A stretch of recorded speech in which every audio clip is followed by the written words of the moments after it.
ওই জামাই, কাছে আসো, আদর খাবো। না, একদমই না। আমি আপনার কাছে যাব না। আপনার কাছে গেলেই আপনি আমার ওইটা ধরে টানাটানি করবেন। আরে, তাহলে কি করব আমি? তুমি আমার জামাই লাগো, তোমার ওইটা আমি ধরতেই পারি। তাড়াতাড়ি কাছে আসো, আমি তোমার আদর খাবো। আরে না, একদমই নয়। আমি আপনার কাছে আসব না। এই বলে আকাশ পিছিয়ে যেতে লাগলো, কিন্তু নীলা তাকে আর পিছিয়ে যেতে দিল না। খপ করে তার পাঞ্জাবির কলারটা ধরে ফেললো আর বলতে লাগলো, ওই জামাই, কি সবার সাথে? তুমি আমার সাথে এমন করো কেন? বললাম না আমি তোমার আদর খাবো। কিন্তু তুমি আমার কথা শুনে পিছিয়ে যাচ্ছ কেন? কেন ভয় পাও আমাকে? আমি তো তোমার বিয়ে করা বউ, তাই না? আমি এই বিয়ে মানি না। আপনি প্লিজ আমাদের বাড়ি থেকে চলে যান আপু।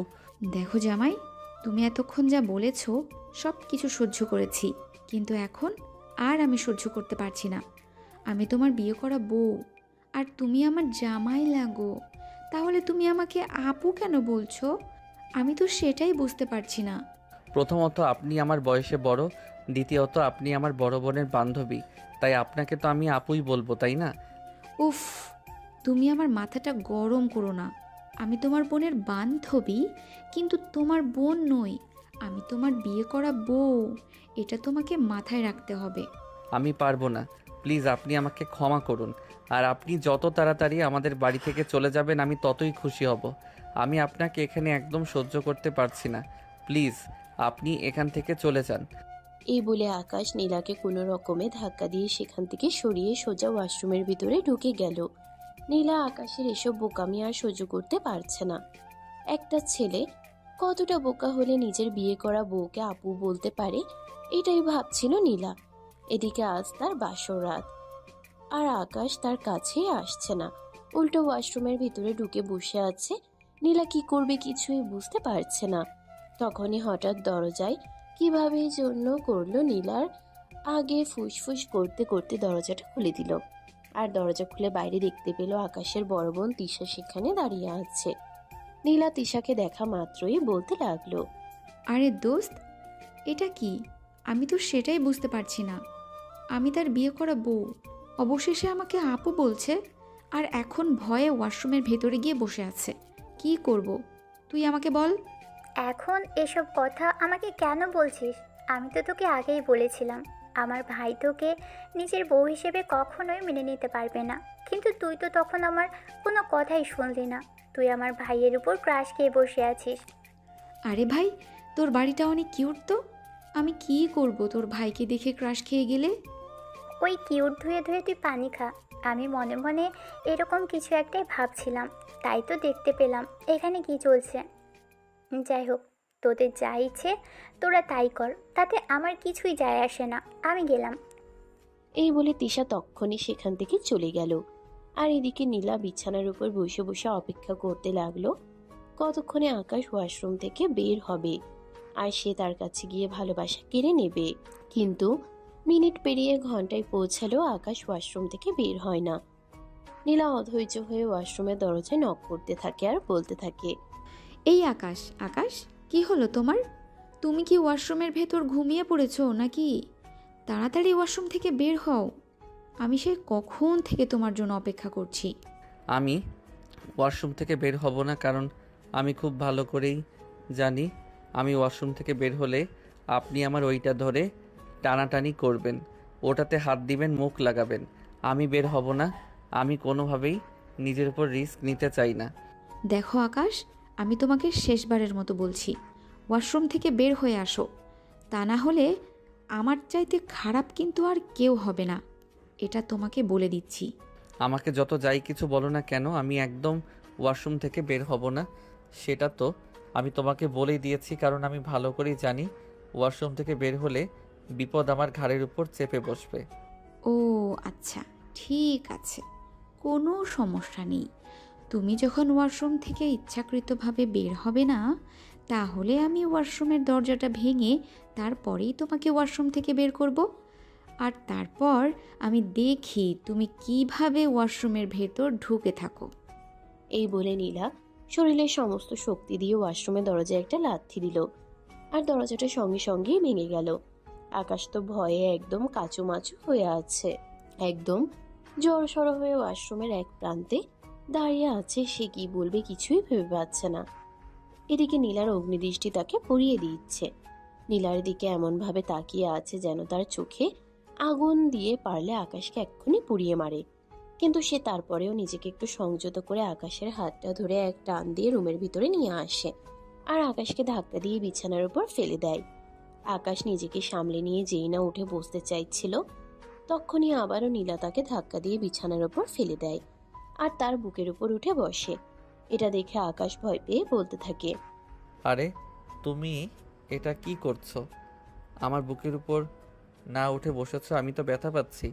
আমার বুকের উপর থেকে নামো, আমার নিঃশ্বাস নিতে কষ্ট হচ্ছে। প্লিজ আমার বুকের উপর থেকে নামো। দেখ, একদম ফালতু কথা বলার চেষ্টাও করবি না। আমার ওজন কয় কেজি যে আমি তোর বুকের উপর উঠে বসেছি বলে তুই বুকে ব্যথা পাচ্ছিস? আমার কাছ থেকে পালিয়ে বেড়ানোর ধান্দা, তাই না? আমি তো তোকে এটা কখনোই হতে দেব না। আমি আমার অধিকার আদায় করেই ছাড়ব। তুই যাই বলিস আর যাই কিছু করিস না কেন, তাতে আমার কিছুই যায় আসে না। আমার শুধু তোকে চাই আর তোকেই লাগবে, ব্যাস এইটুকুই। আরে প্লিজ আপু, তুমি আমার মায়ের পেটের বন্ধু, আমার সঙ্গে এরকম করো না। আমি এইটুকুনি পিচ্ছি একটা ছেলে, কেন করছো আমার সঙ্গে এরকম? দেখ, আমি সত্যি বলছি, তুই যদি আর একবারও আমাকে আপু বলে ডেকেছিস তাহলে কিন্তু তোর ওইটা কেটে হাতে ধরিয়ে দেব, বলে দিলাম। আমি তোর বউ হই, তোর সঙ্গে আমার বিয়ে হয়ে গেছে।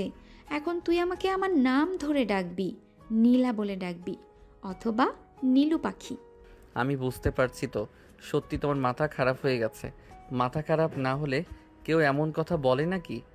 সে আমার মাথা খারাপ হোক আর যাই কিছু হোক না কেন, তোকে এত কিছু চিন্তা করতে হবে না। আমি যেটা বলেছি এটাই করে ছাড়বো। এই বলে নীলা আকাশকে আর কোনো কথা বলার সুযোগ না দিয়ে আকাশের ঠোঁট দুটো নিজের দখলে নিয়ে ইচ্ছে মতো চুমু খেতে লাগলো। বেশ কিছুক্ষণ আকাশের ঠোঁটে চুমু খাওয়ার পর নীলা আকাশের ঠোঁট দুটো ছেড়ে দিয়ে তার সারা শরীরে ভালোবাসার স্পর্শ দিতে থাকে। আর এদিকে আকাশ ছটফট ছটফট করতে থাকে, যেন প্রিয়াঙ্কার কাছ থেকে ছাড়া পেলেই বেঁচে যায়। কিন্তু সে কোনোভাবেই প্রিয়াঙ্কার সঙ্গে পেরে উঠছিল না। প্রিয়াঙ্কা নিজের শরীরে সমস্ত শক্তি দিয়ে তাকে জড়িয়ে ধরে রেখেছিল আর সারা শরীরে ভালোবাসার আলিঙ্গন দিচ্ছিল। একটা সময় আকাশ আর নিজেকে ধরে রাখতে না পেরে নীলার সঙ্গে নিজেও রেসপন্স করতে শুরু করে আর দুজন দুজনার ভালোবাসায় উষ্ণিত হয়ে ভালোবাসার মহাসমুদ্রে ডুবে যায়। প্রায় 1 ঘন্টা ধরে ভালোবাসার আদান প্রদান করার পর দুজন দুজনকে ছেড়ে দিয়ে বিছানায় শুয়ে পড়ে আর এদিকে নীলা আকাশকে জড়িয়ে ধরে ঘুমিয়ে পড়ে। কিন্তু আকাশের কোনোভাবেই চোখে ঘুম আসছিল না। তার কেমন যেন অস্বস্তি বোধ হচ্ছিল, যেন নীলার কাছ থেকে নিজেকে সরাতে পারলেই বাঁচে। তবে নীলা তাকে এতটাই শক্ত করে জড়িয়ে ধরে রাখছিল যে সে চাইলেও নীলার বাহুর বন্ধন থেকে নিজেকে ছাড়াতে পারছিল না। এদিকে বারবার নাড়াচাড়া করায় নীলা আকাশকে বলতে থাকে, আরে কি হলো? এভাবে তুমি বাইম মাছের মতো মুচড়ামুচড়ি করছো কেন? একটু চুপচাপ শুয়ে থাকো না, খুব ঘুম পাচ্ছে, একটু ঘুমোতে দাও। আরে আমাকে ছেড়ে দিয়ে ঘুমান না, আমার একটু ভালো লাগছে না। আমার কখনোই কারোর সঙ্গে ঘুমানোর অভ্যাস নেই। এখন থেকে চাইলেও তুমি আর একা একা ঘুমাতে পারবে না, কারণ আমি তোমার বিয়ে করা বউ। এখন থেকে তোমার প্রতিদিন আমাকে জড়িয়ে ধরে তারপরেই ঘুমাতে হবে। এটা ছাড়া তোমার কাছে অন্য কোনো উপায় নেই। প্লিজ লিভ মি অ্যালোন, আমি এভাবে ঘুমাতে পারবো না। আর ঘুমাতে না পারলে আমার প্রচণ্ড মাথা ব্যথা করবে। বললাম তো, এসব কথা বলে কোনো লাভ হবে না। আমি তোমাকে জড়িয়ে ধরেই ঘুমাবো। বিয়ে করেছি কি তোমাকে ছাড়া ঘুমানোর জন্য নাকি? এই বলে নীলা আকাশকে জড়িয়ে ধরে ঘুমিয়ে পড়ে। কিন্তু অনেক চেষ্টার পরেও আকাশের চোখে কোনোভাবেই ঘুম আসে না। আকাশ বিছানায় শুয়ে শুয়ে ভাবতে থাকে, কেন তার সঙ্গে এমন হলো। সে তো এরকম কিছু হোক এমনটা কখনো কল্পনাও করেনি। বরঞ্চ সে অন্য একটা মেয়েকে পছন্দ করত যে তার কলেজে পড়ে, তার সঙ্গে একই ক্লাসে। মনে মনে এমনটাই ভেবে রেখেছিল পড়াশোনা শেষ করে তারপর এই মেয়েটাকে বিয়ে করবে। কিন্তু হুট করে তার সঙ্গে এমন কিছু হবে এটা তার কল্পনার বাইরে ছিল। কি ভাবছেন আপনারা, বুঝতে পারছেন না তো? ঠিক আছে, চলুন ফ্ল্যাশব্যাক থেকে ঘুরে আসি আর সম্পূর্ণ বিষয়টা আপনাদেরকে খুলে বলি। আমাদের গল্পের নায়িকা নীলা আর আমাদের গল্পের নায়ক আকাশের বড় বোন তিশা দুজনে একই ভার্সিটিতে পড়াশোনা করত। এর মধ্যে হঠাৎ করেই পারিবারিকভাবে বিয়ের সম্বন্ধ দেখা হয় তিশার। কথা বলার এক পর্যায়ে তিশার বিয়ে ঠিক হয়ে যায়। ছেলে ইউরোপ প্রবাসী, ওখানে সিভিল ইঞ্জিনিয়ারিংয়ের চাকরি করে। ছেলে ভালো এবং ভালো চাকরি করে, সেজন্য তাড়াতাড়ি বিয়ের কাজটা সেরে ফেলতে চায় দুই ফ্যামিলি থেকে। সেজন্য বড় করে আয়োজন করা না হলেও ঘরোয়াভাবে আত্মীয় স্বজন মোটামুটি অনেকেই ইনভাইট করা হয়েছিল তিশার বিয়েতে। আর নীলা যেহেতু তিশার বেস্ট ফ্রেন্ড ছিল, তাই নীলা এবং তার ফ্যামিলির সবাইকেও তিশার বিয়েতে ইনভাইট করা হয়। কিন্তু নীলা আর তার ফ্যামিলি ব্যস্ত থাকার কারণে তিশার বিয়েতে আসতে পারেনি। তবে নীলা তার বেস্ট ফ্রেন্ডের বিয়ে বলে কথা, সেখানে না এসে থাকতে পারে না কি? নীলা গায়ে হলুদের আগের দিনেই তিশাদের বাড়িতে চলে আসে। বলা চলে তিশা নিজেই গিয়ে নীলাকে নিয়ে এসেছিল তাদের বাড়িতে। ঘটনার সূত্রপাত সেখান থেকেই শুরু হয়। তিশা রুমে বসে নীলার সঙ্গে গল্প করছিল। তখনই হঠাৎ করে তিশা নীলাকে বলতে থাকে, দোস্ত, একটা কাজ কর, পাশের রুমে আমার ছোট ভাই আছে, ওকে একটু বলে আয় তো। কুরিয়ারের লোক এসেছে, বাড়ির গেটের সামনে আমার একটা পার্সেল আছে, ওটা রিসিভ করে নিয়ে আসতে। আচ্ছা ঠিক আছে দোস্ত, কোনো সমস্যা নেই, তুই একটু ওয়েট কর, আমি এক্ষুনি বলে আসছি। এই বলে নীলা তিশা রুম থেকে বের হয়ে পাশের রুমের দিকে। বাবার রুমের দরজা যেহেতু খোলা ছিল, তাই সে আর নক না করেই রুমের ভিতর চলে আসে। আর তারপর যা দেখে তার জন্য সে মোটেও প্রস্তুত ছিল না। কে আপনি? আমি কে সেটা পরে বলছি, আগে তো নিজের কাপড় চোপড় ঠিক করো। আকাশ কোনো রকমের টাওয়ালটা নিজের শরীরে পেঁচিয়ে নিল, আর তারপর বলতে লাগলো, আপনি কেমন অসভ্য মেয়ে মানুষ বলেন তো? কারোর রুমে নক করা ছাড়াই ঢুকে পড়েছেন। দরজা খোলা ছিল, তাই তো নক না করেই ভিতরে ঢুকে পড়েছি। কিন্তু আমি কি করে জানবো রুমের ভিতর এসব কিছু হচ্ছে? কেউ একজন কাপড় চোপড় খুলে নাচানাচি করছে। আমি যদি জানতাম তাহলে তো এই রুমে আমি কখনোই প্রবেশ করতাম না। এই যে ম্যাডাম দেখুন, এটা আমার পার্সোনাল রুম। এই রুমে কখনো নক না করে কেউ প্রবেশ করে না। যদি নিতান্তই কারো এই রুমে প্রবেশ করার প্রয়োজন পড়ে, তাহলে সে আমার অনুমতি নিয়ে তারপরেই রুমে প্রবেশ করে। সেটা আপনার বাড়ির মানুষের ব্যাপার, আমার ব্যাপার নয়। আমি আপনাদের বাড়ির কেউ নই, আর আপনাদের বাড়ির নিয়মকানুন কোনো কিছু জানিও না। আচ্ছা ঠিক আছে, এখন বলুন আপনি কে, আর এখানে কেন এসেছেন? আমাকে তিশা এই রুমে পাঠিয়েছে। সে বলল এই রুমে নাকি তার ছোট ভাই থাকে, আর তাকে বলতে তিশার একটা পার্সেল এসেছে। বাড়ির গেটের বাইরে কুরিয়ারের লোক এসেছে, ডেলিভারি ম্যান দাঁড়িয়ে আছে, ওখান থেকে নিয়ে আসতে বলেছে। ও আচ্ছা ঠিক আছে, সমস্যা নেই, আপনি চলে যান। আমি পার্সেল এনে আপুর কাছে পৌঁছে দেব। ও আচ্ছা, তাহলে আপনিই তিশার সেই ছোট ভাই? সেই বলে নীলা আকাশের দিকে ফিরে তাকায়। আকাশকে দেখে সে যেন চোখের পলক ফেলতে ভুলে গেছে। অবলোক দৃষ্টিতে আকাশের দিকে তাকিয়ে আছে। তাকে দেখে এমন মনে হচ্ছে যেন এই জীবনে প্রথমবার ছেলে মানুষ দেখছে। একদম হাঁ হয়ে আছে। এটা দেখে আকাশ বলতে লাগলো, এই যে ম্যাডাম, কি ব্যাপার, আপনি এভাবে হা করে আমার দিকে তাকিয়ে আছেন কেন? মনে হচ্ছে চোখ দিয়ে গিলে খেয়ে ফেলবেন। আপনার মুখ দিয়ে মাছি ঢুকবে তো? আকাশের কথায় কিছুটা লজ্জা পায় নীলা, আর তখনই নিজের মুখটা বন্ধ করে নিয়ে বলতে থাকে, হাউ সুইট, কি হ্যান্ডসাম তুমি দেখতে। হ্যাঁ আমি জানি আমি দেখতে কেমন, আপনাকে আমার সংজ্ঞা দিতে হবে না। আপনি রুম থেকে বের হয়ে যান, আমি কাপড় চেঞ্জ করব, আর তারপর এই পার্সেল আনতে যাব। বিশ্বাস করো, সত্যি বলছি, প্রথম দেখাতেই আমি তোমার প্রেমে পড়ে গেছি। ভালোবাসবে আমায়? আরও সিরিয়াসলি ম্যাট, প্লিজ আপনি আমার রুম থেকে বের হয়ে যান। আপনার মতো পাগল মেয়ের সঙ্গে কথা বলার কোনো ইচ্ছা আমার নেই।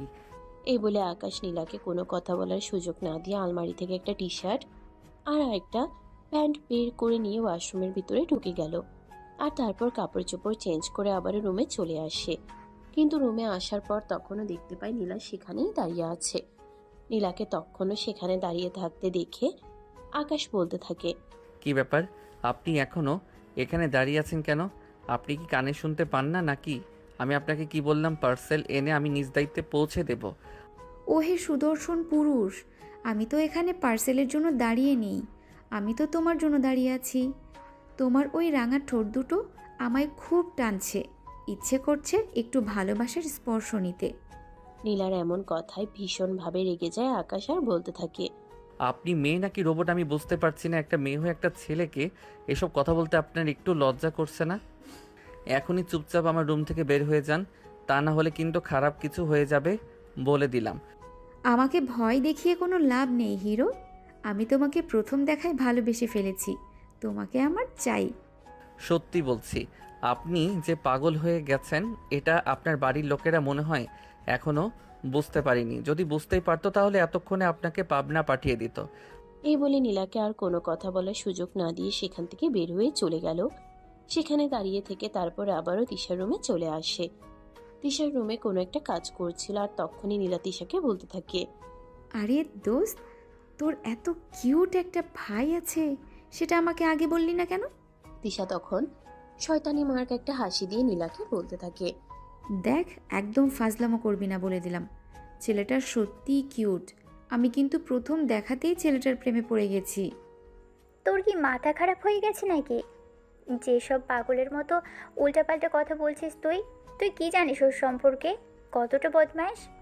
আমি জানি না, আর কোনো কিছু জানার প্রয়োজনও নেই। তোর ভাইকে ভালোবাসি আর প্রথম দেখাতেই তার প্রেমে পড়ে গেছি। জীবনে যদি কখনো বিয়ে করি তাহলে তোর ভাইকেই করব। আর এটাই আমার শেষ কথা। সত্যি বলছি, আন্টির সঙ্গে আমাকে কথা বলতেই হবে। আর এটাও বলতে হবে তোকে যেন খুব দ্রুত মেন্টালি ট্রিটমেন্ট করাই। তা না হলে হয়তো তোর মতো ভালো একটা বান্ধবীকে অকালেই হারিয়ে ফেলবো। আমি আমার বান্ধবীকে অকালে হারাতে চাই না। তাহলে তোর ভাইকে আমার কাছে দিয়ে দে। তোর ভাই আমার অ্যান্টিডোজ। এই বলে নীলা হাসতে শুরু করে। তিশা মনে মনে ভাবতে থাকে, সত্যিই হয়তো নীলার মাথায় সমস্যা হয়ে গেছে, তা না হলে কেন। এদিকে আকাশ তখনই পার্সেলটা হাতে নিয়ে তিশার রুমে ঢুকলো আর তখনই তিশার হাতে পার্সেলটা ধরিয়ে দিয়ে বলতে লাগলো, আপু, আমাদের বাড়িতে এই পাগল মেয়ে কোথা থেকে এসেছে? পাগল মেয়ে মানে? তুই কার কথা বলতে চাইছিস? আমি তো কিছুই বুঝতে পারছি না। কি হয়েছে খুলে বল তো, শুনছি আমি। আরে তুই একটু আগে যে মেয়েটাকে আমার রুমে পাঠালি, আমি ওর কথাই বলছি। এই মেয়েটার আমার মনে হয় সত্যি সত্যি মাথায় সমস্যা আছে। এই মেয়েটাকে বলিস একবার সাইকোলজিস্ট দেখিয়ে নিতে, তা না হলে হয়তো পাগল হয়ে যাবে। ও আচ্ছা, ঠিক আছে। আমি এতক্ষণে বুঝতে পেরেছি তুই নীলের কথা বলছিস, তাই তো? আমি নীলাকে বলেছি। হ্যাঁ আপু, তুই একদম ঠিক ধরতে পেরেছিস। আমি এই মেয়েটার কথাই বলছি। এই মেয়েটার সত্যি সত্যি মাথায় সমস্যা আছে। এই মেয়েটাকে বলবি তাড়াতাড়ি ডাক্তার দেখাতে, আর এসব আমার সঙ্গে ফাইজলামো মার্কা কথাবার্তা না বলতে, তাহলে এর পরিণাম কিন্তু খুব খারাপ হবে। আমি তোকে এটা বলে দিলাম। আরে ভাই আমার, প্লিজ এমন করিস না। ও আমার বান্ধবী, আমার বিয়ের জন্য এখানে এসেছে। দুদিন পরে তো চলেই যাবে। ওর সঙ্গে খারাপ আচরণ করিস না। দেখ আপু, তুই কিন্তু এটা খুব ভালো করে জানিস, আমার মেজাজ খারাপ হলে আমি কখন কার সঙ্গে কি করি না করি তার কিন্তু কোনো ঠিক ঠিকানা থাকে না। তাই এই মেয়েটাকে আগে থেকে একটু হুঁশিয়ার করে দিস। এই বলে আকাশ তিশার রুম থেকে বের হয়ে যাচ্ছিল। তখনই পিছন থেকে নীলা এসে আকাশকে দেয়ালের সঙ্গে চেপে ধরে আর আকাশের ঠোঁটের নিচে ঠোঁট দুটো ডুবিয়ে দিয়ে বেশ কিছুক্ষণ সময় আর তারপরে ছেড়ে দিয়ে বলতে থাকে, দেখো, আমি পাগলও নই, আমার মাথাও খারাপ না। আমি সম্পূর্ণ সুস্থ আছি।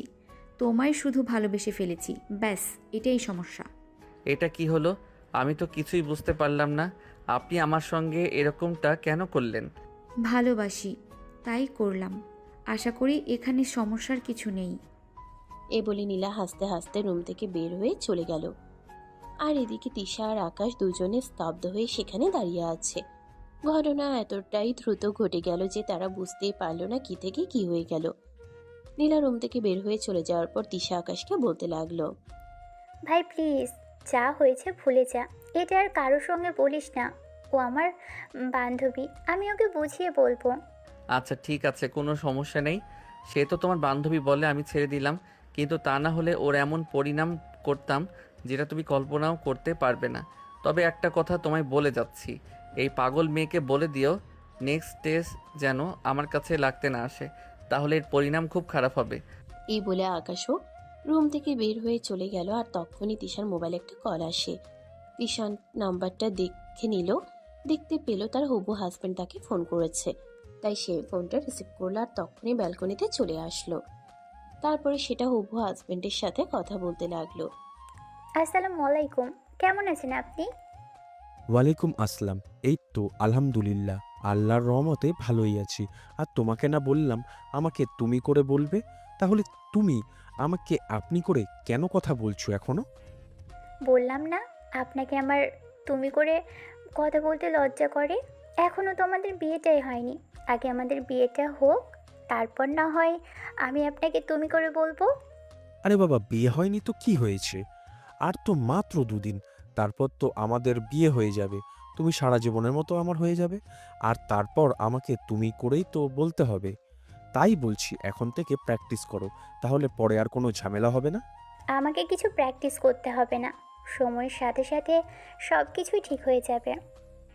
কারণ আমরা মেয়ে মানুষ জনাব, আমরা সব রকম পরিস্থিতিতেই নিজেকে মানিয়ে নেওয়ার মতো ক্ষমতা রাখি। I hope you better understand what I সে।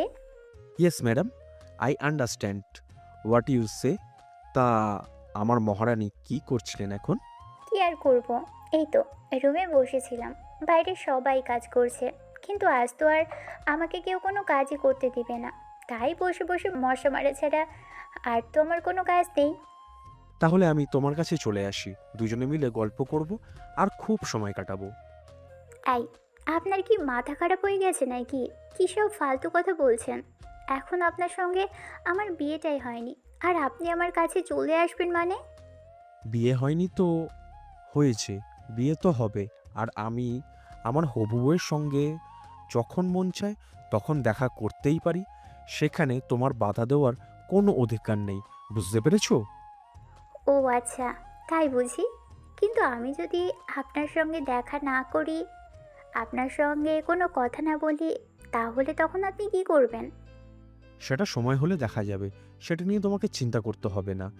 আমি আসছি, তুমি রেডি থাকো, তোমাকে নিয়ে ফুচকা খেতে যাব। এদিকে শুভর এমন কথায় কিছুটা লজ্জা পায় আর কিছুটা ভয় পায় তিশার, কারণ এখনো তাদের বিয়েটাই হয়নি। এখন যদি সে শুভর সঙ্গে বাসার বাইরে বের হয় আর এটা লোকজন জানলে কি হবে, এটাই রুমে বসে মনে মনে ভাবছিল তিশা। তখনই নীলা রুমের ভিতর প্রবেশ করে আর তিশাকে বলতে থাকে, কি ব্যাপার? আমার বান্ধবীর আবার কি হলো? আমি তো সেটাই বুঝতে পারছি না। একটু আগেই তো কতটা হাসি খুশি দেখে গেলাম, আর এখন মুখটা একদম গুমড়ো হয়ে আছে কেন? দোস্ত, আর বলিস না। এই তো একটু আগেই শুভ ফোন করেছিল, আর আমাকে বলল সে নাকি একটু পরেই আমাকে নিতে আসবে, আমাকে নিয়ে ফুচকা খেতে যাবে। এটা তো খুবই ভালো কথা। তোর হাজবেন্ড বিয়ের আগেই তোর প্রেমে পড়ে যাচ্ছে, তোকে তোকে রানী বানিয়ে রাখতে চাইছে। আরে ভাই, এসব ফালতু কথা বাদ দে। এখনও তার সঙ্গে আমার বিয়েটাই হয়নি, তাহলে এখন আমি কি করে তার সঙ্গে বাসার বাইরে যেতে পারি? আমি বুঝতে পেরেছি তুই কি নিয়ে চিন্তা করছিস। তোকে এত কিছু চিন্তা করতে হবে না, আমি সব কিছু সামলে নেব। আর হ্যাঁ, অবশ্যই কিন্তু আসার সময় আমার জন্য চকলেট আর আইসক্রিম নিয়ে আসবি, না হলে কিন্তু আমি সব বলে দেব সবাইকে। আচ্ছা দোস্ত, ঠিক আছে, কোনো সমস্যা নেই। আমি তোর জন্য চকলেট আইসক্রিম নিয়ে আসবো, তবে কেউ যেন কোনোভাবেই কোনো কিছু জানতে না পারে। এই দায়িত্বটা আমি তোর কাছে দিয়ে গেলাম। নীলা তাকে মুচকি হাসে সম্বন্ধে জানালো, আর তারপরে তিশা রেডি হয়ে গেল। এদিকে কিছুক্ষণের মধ্যেই শুভ তার বাসার সামনে এসে তাকে ফোন দিতে লাগলো। তিশা সবার চোখ ফাঁকি দিয়ে বাসা থেকে বের হয়ে আসে, আর তারপর শুভকে নিয়ে বাইরে বের হয়ে গেল। সারা সন্ধ্যা দুজন ঘোরাঘুরি করলো। রাত আনুমানিক 8টার দিকে দুজন ঘোরাঘুরি শেষ করে নীলার জন্য আইসক্রিম আর চকলেট নিয়ে বাসায় ফিরে আসে তিশা। দরজায় নক করতেই নীলা দরজা খুলে দিল আর বলতে লাগলো, কি রে, আমার আইসক্রিম আর চকলেট কই? আগে আমার আইসক্রিম আর চকলেট দে, তারপর তোকে রুমের ভেতরে ঢুকতে দিব।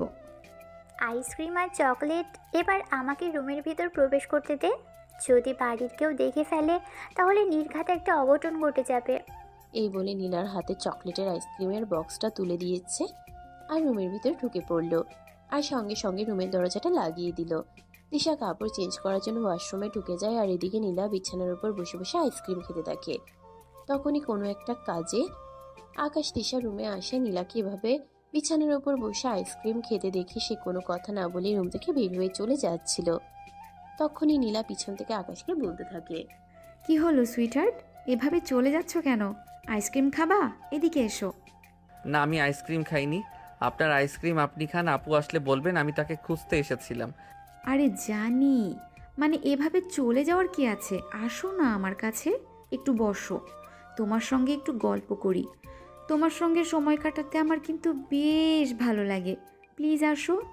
না, আপনি একটা ফাজিল মেয়ে, আপনার কাছে আসবো না। না জানি কখন আবার ফাইজলামও শুরু করে দিবেন, তার কোনো ঠিক ঠিকানা নেই। তার চাইতে বরং আমি চলে যাই এবং আপনি আপু আসলে বলে দিবেন আমি আপুকে খুঁজতে এসেছিলাম। এই বলে আর কোনো উত্তরের অপেক্ষা না করে আকাশ সেখান থেকে চলে গেল। আর এদিকে নীলা বিছানার উপরে বসে আইসক্রিম খেতে লাগলো। 20 মিনিট পর ফিরে ওয়াশরুম থেকে বের হয়ে আসে তিশা। আর তখনই রুমে এসে দেখতে পায় পুরো এক বক্স আইসক্রিম নীলা খেয়ে শেষ করে ফেলেছে।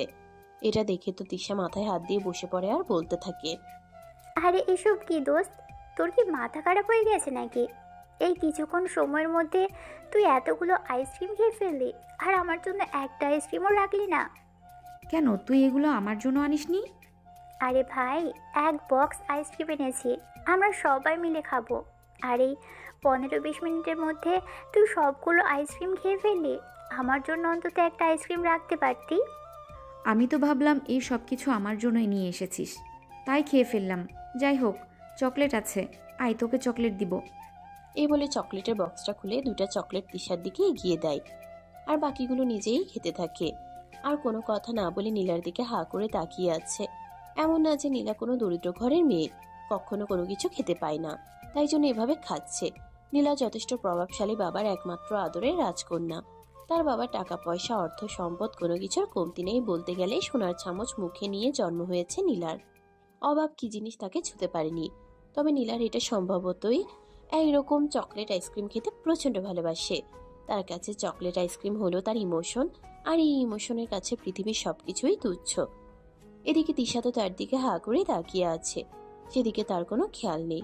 সে প্রায় অর্ধেক বক্স চকলেট খাওয়া শেষ হয়ে গেলে তারপর তিশার দিকে তাকায়। তিশা তার দিকে এভাবে তাকিয়ে আছে, তাদেরকে সে বলতে থাকে। এদিকে তিশা তো তার দিকে হাঁ করে তাকিয়ে আছে, সেদিকে তার কোনো খেয়াল নেই। সে প্রায় অর্ধেক বক্স চকলেট খাওয়া শেষ হয়ে গেলে তারপর তিশার দিকে তাকায়। তিশা তার দিকে এভাবে তাকিয়ে আছে দেখে সে বলতে থাকে, কি ব্যাপার দোস্ত, কি হয়েছে? তোকে তো চকলেট দিলাম, তারপরও তুই এভাবে হাঁ করে আমার দিকে তাকিয়ে আছিস কেন? মনে হয় আমি রাক্ষসের মতো সব গিলি খেয়ে ফেলেছি আর তোকে কিছুই দেইনি। দিয়েছিস তো, এই যে 2টা আমার হয়ে যাবে। তুই খা বান্ধবী, মনে হয় কয়েক বছর ধরে আর চকলেট খাওয়া হয়নি তোর। দোস্ত প্লিজ এভাবে বলিস না। তুই তুই তো খুব ভালো করেই জানিস আমি চকলেট কতটা ভালোবাসি। আমার কাছে চকলেট আর আইসক্রিম হলো আমার ইমোশন। এগুলো পেলে আমি পৃথিবীর সব কিছু ভুলে যাই। আচ্ছা দাঁড়া, তোকে আর 2টা দিচ্ছি, তবে আর চাইবি না, আর পাবি না কিন্তু। বাকি সবগুলো আমি খাবো। এই বলে নীলা তিশাকে আর 2টা চকলেট দিয়ে বাকি সবগুলো নিজেই খেয়ে নিল। কথা বলো না ওগুলো হাতে নিয়ে সেখান থেকে বের হয়ে যাচ্ছিল। তখনই নীলা পিছন থেকে আবারও তিশাকে উদ্দেশ্য করে বলতে থাকে, দোস্ত, তোর ভাই তোকে ডাকতে এসেছিল, কোনো কিছু না বলেই চলে গেছে। আমি তাকে অনেকবার এখানে বসতে বলেছিলাম, কিন্তু সে আমার কোনো কথাই শোনেনি, এখান থেকে চলে গেছে। সে তো তোকে ভয় পেয়ে এখানে বসে নিয়ে আসা যায়। যাই হোক, ঠিক আছে, কোনো সমস্যা নেই। আমি তার সঙ্গে দেখা করে নিব, তুই এখানেই থাক। আরে দোস্ত, তুই এমন স্বার্থপর কেন সেটাই তো বুঝতে পারছি না। বয়ফ্রেন্ডের সঙ্গে একা একা ঘুরে এলি, আর এখনও আমাকে রুমে একা বসে থাকতে বলছিস। সারাদিন আমি একা একা রুমের ভেতরে আর কতক্ষণ বসে থাকবো? আমার আর ভালো লাগছে না। এখন যেখানেই যাবি আমাকে নিয়ে যাবি, তা না হলে কিন্তু আমি এখান থেকে সোজা আমার বাসায় চলে যাব। এই বলে নীলা তিশার পিছন পিছন হাঁটতে লাগলো। তিশাও তখন আর কোনো কথা না বলে নীলাকে তার সঙ্গে নিয়ে নিল। আর তারপর নীলাকে নিয়ে আকাশের রুমে চলে গেল। আকাশ তখন নিজের রুমে বসে মোবাইলে কারোর সঙ্গে চ্যাটিং করছিল। তিশা রুমের দরজা দাঁড়িয়ে নক করলো আর বলতে লাগলো। এই বলে আর কোনো কথা না বলে তিশা সেখান থেকে চলে গেল। আর এদিকে রুমের দরজা খোলা থাকায় নীলা আকাশের রুমের ভিতরে ঢুকে পড়ল, যেটা তিশা এবং আকাশ কেউই খেয়াল করেনি। তিশা চলে গেল আর এদিকে নীলা রুমের ভিতর প্রবেশ করে দরজাটা ভিতর থেকে লক করে দিল। এটা দেখে আকাশ বলতে লাগলো, কি ব্যাপার ভাই, কি হলো? তুই নাকি আমাকে ডাকতে গিয়েছিলি, কিছু হয়েছে নাকি? সেরকম কিছুই হয়নি। আমি আমার কিছু বন্ধু বান্ধবকে দাওয়াত দিয়েছি, তারা আসবে, তাই তোমাকে বলতে গেছিলাম। ও আচ্ছা, ঠিক আছে, এটা তো তুমি ভালো ব্যাপার। ঠিক আছে, কোনো সমস্যা নেই। কি ব্যাপার, কি হলো? আপু তো চলে গেছে, আপনি আমার রুমের ভিতর রয়ে গেছেন কেন? আর দরজাটাই বা কেন ভেতর থেকে বন্ধ করছেন? আমি তো কিছুই বুঝতে পারছি না। প্লিজ আপনি এখান থেকে চলে যান, এখানে আর এক মুহূর্ত থাকবেন না, আপনাকে আমার একদমই সহ্য হয় না। আমাকে তোমার সহ্য হলেও আমার কিছু আসে যায় না, আমাকে তোমার সহ্য না হলেও আমার কিছু যায় আসে না। যে কোনো কিছুর বিনিময়ে তোমাকে আমার চাই, এটাই আমার শেষ কথা। আমি আর কোনো কথা শুনতে চাই না। প্লিজ আপনি আমার রুম থেকে বের হয়ে চলে যান বলছি। এটা একটা বিয়ে বাড়ি, এখানে এমন কোনো হাঙ্গামা করবেন না যেটা আমার মান সম্মানে বাঁচবে। তাছাড়া কিছুক্ষণ পরে আমার বন্ধুরা এখানে আসবে। আমার বন্ধুরা এসে যদি আপনাকে আমার সঙ্গে একই রুমে দেখে তাহলে তারা কি ভাববে একবার বুঝতে পেরেছেন? কি আর ভাববে? মনে মনে ভাববে আমি তোমার বিয়ে করা বউ, তাই যে তোমার সঙ্গে এক রুমে রয়েছি। আপনি সত্যি একটা পাগল। এখনো কোনো কথা না বলে চুপচাপ রুম থেকে বের হয়ে চলে যান, তা না হলে কিন্তু আমি আপনাকে আর এখানে থাকতে দেব না। আপুকে বলে আপনাকে এই বাড়ি থেকে বের করে দেওয়ার ব্যবস্থা করব, কারণ আপনি একদম ধৈর্যের সীমা অতিক্রম করে ফেলছেন। সেই সব করে কোনো লাভ হবে না, কারণ তোমার বড় বোন আমার বেস্ট ফ্রেন্ড। সে কখনোই আমাকে ছাড়া এই বিয়েটা করবে না। আমি যদি এই বিয়েতে না থাকি তাহলে হয়তো এমনও হতে পারে সে এই বিয়ের আসর ছেড়ে চলে যাবে। তখন কেমন হবে? আকাশ তখন নীলার কথার কোনো উত্তর না দিয়ে নীলাকে ধাক্কা দিয়ে নিজের উপর থেকে সরিয়ে নিজেই রুমের দরজা খুলে রুমের বাইরে চলে গেল। আর এদিকে নীলা বিছানায় বসে ঠোঁটে ঠোঁট কামড়ে বলতে লাগলো, বাছা ধন, যতই ঘুরে ওড়াও রাতে, নাটাই তো আমারই হাতে। যত কিছুই করো না কেন, তুমি আমার হাত থেকে মুক্তি পাবে না। তুমি এই নীলার খপ্পরে পড়েছ, তো নিজের জীবন তেজপাতা বানিয়ে ছেড়ে দিয়েছ। বেশ কিছুক্ষণ রুমে বসে থেকে আর তারপর রুম থেকে বের হয়ে আসে। এদিকে দেখতে দেখতে রাতের খাবারের সময় হয়ে গেছে। আকাশের আম্মু সবাইকে ডাইনিং টেবিলে খেতে ডাকেন, আর সবাই মিলে ডাইনিং টেবিলে গিয়ে একসঙ্গে রাতের খাবার খেয়ে নেয়। রাতের খাবার খাওয়া শেষ হলে সবাই নিজেদের রুমে গিয়ে ঘুমিয়ে পড়ে। নীলা আর তিশা এক রুমে ঘুমায়, আকাশ আর তার বন্ধুরা অন্য রুমে ঘুমায়, আর অন্যান্য মেহমানরা অন্যান্য রুমে। তাদের বাবা মা তাদের রুমে ঘুমিয়ে পড়ে। কিন্তু অঘটন ঘটে মাঝ রাতের বেলা। এত মানুষের মধ্যে তার কোনোভাবেই ঘুম আসছিল না, কারণ সে সব সময় একা একা ঘুমাতে অভ্যস্ত।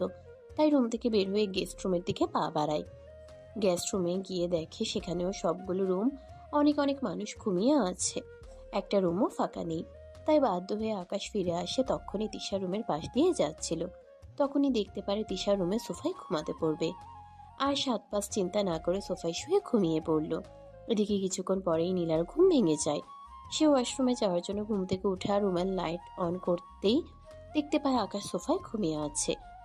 এটা দেখিয়ে নীলার মাথায় একটা দুষ্ট বুদ্ধি হেঁটে গেল। সে ওয়াশরুম থেকে এসে সোজা আকাশের বুকের উপরে শুয়ে পড়ল। আকাশ গভীর ঘুমে নিমগ্ন ছিল, তাই সে কিছুই বুঝতে পারেনি। ভোর রাতের দিকে যখনই আকাশ একটু নড়াচড়া করার চেষ্টা করলো, কিন্তু সে নিজের শরীরকে কোনোভাবেই নাড়াচাড়া করতে পারছিল না। তখনই তার ঘুমটা ভেঙে যায়, আর ঘুম ভাঙতেই সে নিজের বুকের উপর ভারী কিছু একটা অনুভব করে। সে প্রচন্ড ভয় পেয়ে যায় আর ভূত ভূত বলে চিল্লাতে শুরু করে। তখনই নীলা তার মুখটা চেপে ধরে আর বলতে থাকে, এই কি হলো? কি সমস্যা তোমার? এভাবে ষাঁড়ের মতো চেঁচামেচি করছো কেন? আরে আহ আহ আহ, আপনি এখানে কি করছেন? কি করব সেটা দেখতে পাচ্ছ নাকি? কি করব সেটা দেখতে পাচ্ছ না নাকি? তোমার বুকে মাথা রেখে ঘুমাচ্ছিলাম, আমার শান্তি লাগছিল এখানে ঘুমাতে। দিলে তো আমার ঘুমটা ভাঙিয়ে। তুমি সব সময় এমন করো কেন? আপনার কি মাথা খারাপ নাকি? আপনি সব কি বলছেন? আমি একটা ছেলে মানুষ, আর আপনি আমার বড় বোনের বান্ধবী। আপনি আমার বুকের উপরে আমাকে জড়িয়ে ধরে শুয়ে আছেন। এটা যদি কেউ দেখতে পায় তাহলে কি হবে সেটা একবারও চিন্তা করেছেন? কি আর হবে, সবাই মনে মনে ভাববে আমি তোমার বিয়ে করা বউ, তাই তো তোমাকে জড়িয়ে ধরে শুয়ে আছি। বিয়ে করা বউ ছাড়া অন্য কেউ কি কাউকে এভাবে জড়িয়ে ধরে ঘুমাতে পারে নাকি? আমিও তো সেটাই বলছি, মানুষ কতটা সেন্সলেস হলে এরকম কাজ করতে পারে। যান এক্ষুনি আমার বুকের উপর থেকে। না মন তা না হলে কিন্তু আমি আপনাকে ধাক্কা দিয়ে ফেলে দেব। তোমার যা ইচ্ছে তাই করতে পারো, কিন্তু তাতে বিশ্বাস করো লাভ হবে বলে মনে হয় না আমার।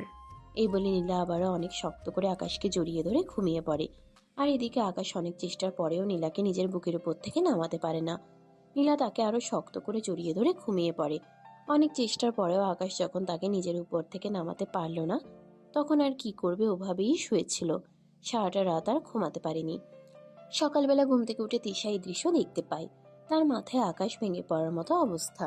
এই মুহূর্তে যদি রুমের ভিতর কেউ এসে যায় তাহলে কি হবে, এটা চিন্তা করতে করতে সে আগে গিয়ে রুমের দরজাটা লাগিয়ে দিল। আর তারপর নীলাকে রাখতে লাগলো। এই নীলা, নীলা, তাড়াতাড়ি ঘুম থেকে উঠতো। কি মাথা খারাপ হয়ে গেছে নাকি? এসব তুই কি করছিস? আরে আপু, দেখ কোন ডাইনিকে তুই বাড়িতে নিয়ে এসেছিস। আমার জীবনটাকে তো একদম বরবাদ করে দেবে। প্লিজ আপু, তুই আমাকে বাঁচা। আরে তোরা দুজন এমন করছিস কেন? আমি আবার কি করলাম? একটু তোর ভাইয়ের বুকের উপর মাথা রেখে ঘুমালাম। আমার খুব শান্তিতে সুন্দর একটা ঘুম হয়েছে। আর তোরা দুজন এমন কেন করছিস? আরে ভাই, তুই কথা পরে বল, আগে ওর বুকের উপর থেকে নেমে আয়। বাড়ির কেউ যদি দেখে ফেলে তারপর কি হবে? এটা তুই একবারও চিন্তা করেছিস? এই বলে নীলা আকাশের বুকের উপর থেকে নামতে না চাইলেও তিশা তাকে জোর করে টেনে নামিয়ে দিল। আর এদিকে আকাশ তার থেকে ছাড়া পেয়ে দৌড়ে রুম থেকে ছুটে পালালো। তখনই নীলা তিশার দিকে তাকিয়ে বলতে লাগলো, দোস্ত, এই কাজটা কিন্তু তুই একদমই ঠিক করিসনি। আমি তোর কাছে অন্তত এটা আশা করিনি। তুই পাগল হয়ে গেছিস নাকি? এইসব পাগলের মতো কি কর্মকাণ্ড করছিস তুই? তুই জানিস এগুলো আমার বাড়ির লোক দেখলে কি হবে? দোস্ত প্লিজ বিলিভ মি, সত্যি আমি তোর ভাইকে ভালোবেসে ফেলেছি। তোর ভাইকে ছাড়া আমি বেঁচে থাকতে পারবো না। তোর ভাই আমার জীবনের প্রথম পুরুষ, যাকে দেখে আমার এতটা ভালো লেগে গেছে, যাকে দেখে আমি আমার নিজেকে হারিয়ে ফেলেছি। তিশা আর কোনোভাবেই নিজেকে কন্ট্রোল করতে না পেরে নীলার সঙ্গে আর কোনো কথা না বলে ব্যালকনিতে গিয়ে দাঁড়ালো। এদিকে নীলাও তার পিছন পিছন ব্যালকনিতে চলে আসে। আর তখনই নীলা তিশাকে কিছু বলতে চাইছিল, তার আগেই তিশার আম্মু সেখানে চলে আসে আর তিশাকে উদ্দেশ্য করে বলতে থাকে, কি রে, তুই এখনো রেডি হসনি?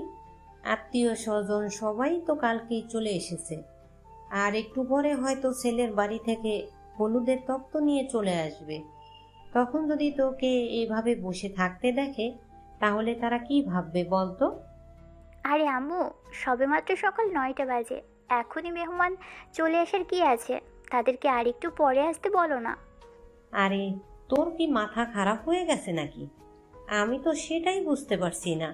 সকাল 9টা বাজে, কিছুক্ষণ পর তারা আসবে, তোকে হলুদ দিয়ে যাবে, তারপর আবার ছেলের বাড়িতে হলুদ হবে। তাছাড়া তাদের বাড়ি আমাদের বাড়ি থেকে কতটা দূরে সেটা তো তুই খুব ভালো করেই জানিস। তাই আশা করি তোকে নতুন করে বলার কিছুই নেই। তখনই মাঝখান থেকে নীলা আকাশের আম্মুকে উদ্দেশ্য করে বলতে থাকে, শাশুড়ি আম্মু, ঠিক আছে, কোনো সমস্যা নেই। আমি তিশাকে এখনই তৈরি করে দিচ্ছি। আপনাকে এসব ব্যাপার নিয়ে একটুও ভাবতে হবে না। নীলার এই কথাটা বুঝতে পারেনি আকাশের আম্মু, তাই আচ্ছা ঠিক আছে এই কথা বলে তখনই সেখান থেকে চলে গেল।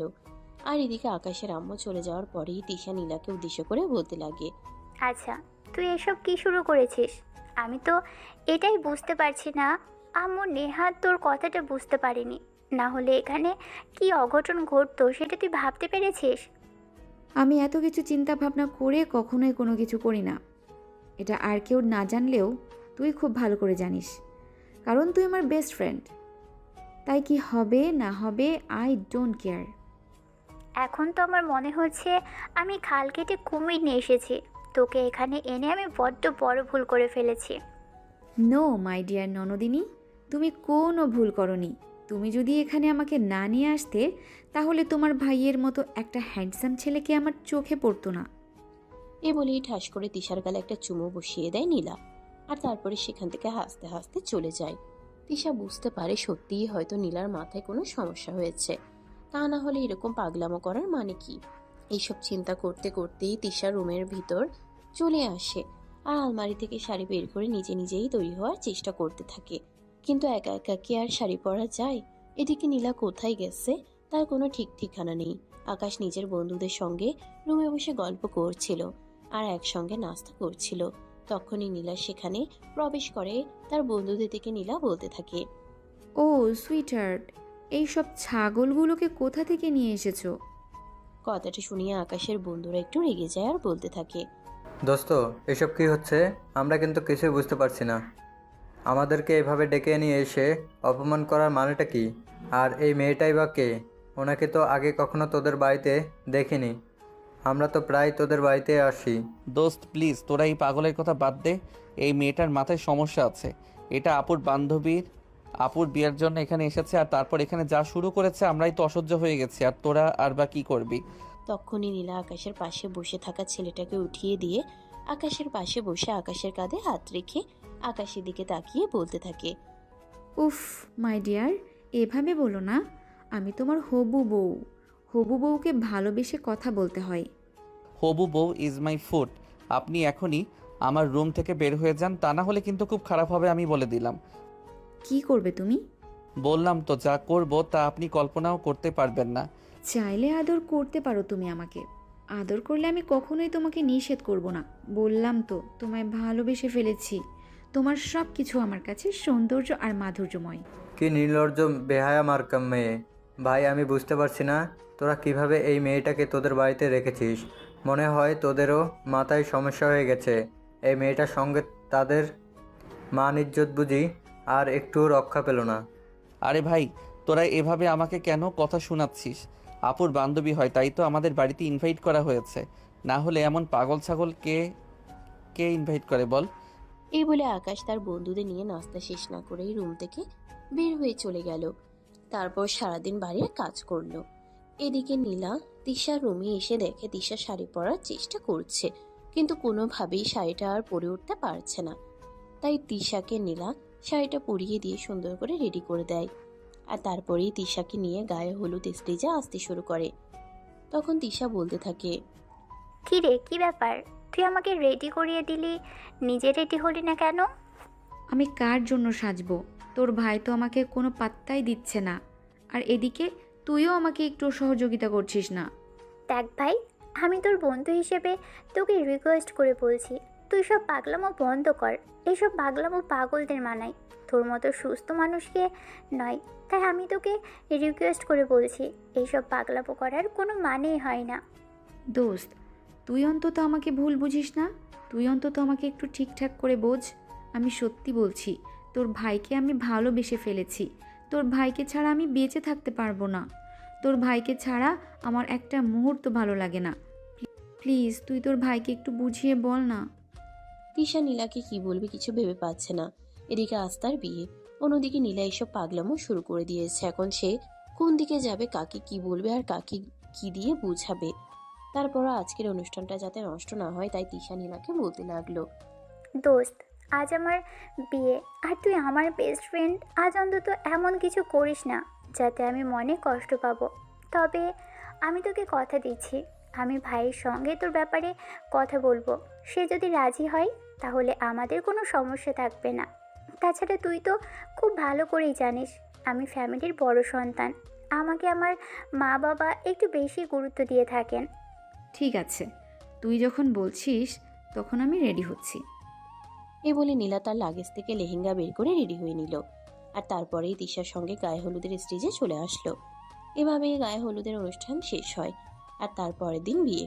বিয়ের দিন সকাল থেকে আকাশের কোনো দেখা পায়নি নীলা। অনেকবার আকাশকে অনেক জায়গায় খোঁজাখুঁজি করে, কিন্তু কোথাও খুঁজে না পেয়ে অবশেষে নীলা তিশার রুমে বসে বসে কান্না করতে থাকে। আর এই বিষয়টা খেয়াল করে তখনই সে নীলার পাশে গিয়ে বসে, নীলার কাঁধে হাত রেখে বলতে থাকে, কি ব্যাপার দোস্ত, কি হয়েছে? আমি তো কিছুই বুঝতে পারছি না। আজকের দিনে আমার কান্না করার কথা, আর তুই কান্না করছিস। কিন্তু তুই কেন কান্না করছিস? আমি চলে যাব তাই তোর মন খারাপ হচ্ছে নাকি? আরে দুর্বাল, তুই চলে যাবি তাতে আমার মন খারাপ হবে কেন? তুই তো তোর জামাইয়ের সঙ্গে রোম্যান্স করবি। আর এদিকে আমি আমার জামাইকে আজকে সারাদিন খুঁজেই পাচ্ছি না, তার সঙ্গে একটু কথা বলার জন্য। এজন্যই আমার খুব বেশি মন খারাপ। বল না রে, আমার জামাইটা কই গেছে? নীলার এই কথা শুনে তিশা একদম বোবা বনে গেল। সে তো মনে মনে ভেবেছিল বান্ধবী হয়তো তাকে খুব বেশি মিস করবে, তার জন্যই এমন করছে। কিন্তু বান্ধবীর কাছ থেকে উত্তর পেল তার ঠিক উল্টোটা। তিশা একটা দীর্ঘশ্বাস ছেড়ে বলতে লাগলো, সত্যি, আমি হয়তো পৃথিবীর সবচাইতে অভাগা বান্ধবী, যার বান্ধবীর বিয়ের দিন তার বান্ধবীর জন্য কান্না না করে বান্ধবীর ভাইয়ের জন্য কান্না করে। এই বলে তিশা রুম থেকে বের হয়ে গেল। আর এদিকে নীলা তখনও সেখানে বসে বসে কান্না করে চলেছে। তখনই তার হঠাৎ মনে পড়লো তিশার ফোন থেকে আকাশকে একটা কল দিলেই তো জানা যাবে সে কোথায় আছে। যেমন চিন্তা তেমনই কাজ। আকাশের নাম্বারে তিশার ফোন থেকে ফোন দিলেও দুইবার রিং হওয়ার পরে আকাশ ফোনটা রিসিভ করলো আর বলতে লাগলো, কি ব্যাপার আপু, কি হয়েছে? তুই আমাকে ফোন দিচ্ছিস কেন? নীলা তখন আকাশকে কিছু বলতে না দিয়ে বলতে লাগলো, কই তুই কোথায় আছিস? এই তো বাগানে একটু কাজ করছিলাম। কেন, তোর কিছু লাগবে নাকি? লাগলে বল, আমি পাঠিয়ে দিচ্ছি। কিন্তু ততক্ষণে নীলা ফোনটা কেটে দিল। আর রুম থেকে বের হয়ে বাড়ির পিছনের বাগানে চলে গেল। সেখানে গিয়ে দেখতে পেল আকাশ তার বন্ধুদের নিয়ে কিছু একটা করছে। তখনই আকাশের কাছে গিয়ে দাঁড়ালো আর বলতে লাগলো, আমি সে কখন থেকে তোমাকে খুঁজছি, আর তুমি এখানে এসে বসে আছো? আরে আপনি আপনি এখানে কি করছেন? আর আপনি জানলেন কি করে আমি এখানে আছি? তুমি তো বড় ভুলো মনের মানুষ। একটু আগে কি হয়েছে এটা এখনই ভুলে গেছো? আমি তোমাকে ফোন করেছিলাম তুমি কোথায় আছো সেটা জানার জন্য।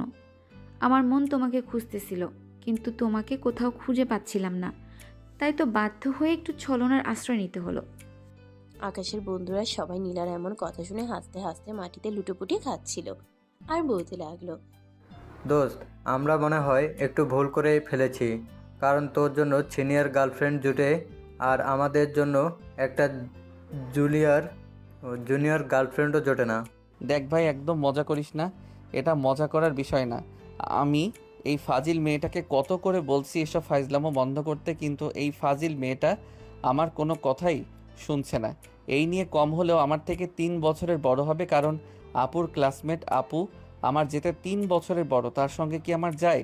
দেখো, কার সঙ্গে কাকে যাই আর কার সঙ্গে কাকে মানাই সেই সব কিছু চিন্তা করার মতো সময় ইচ্ছা কোনোটাই আমার নেই। তোমাকে আমার ভালো লাগে, তোমাকে আমি ভালোবাসি, তোমাকে আমি বিয়ে করব, সেটা আজ না হোক কাল।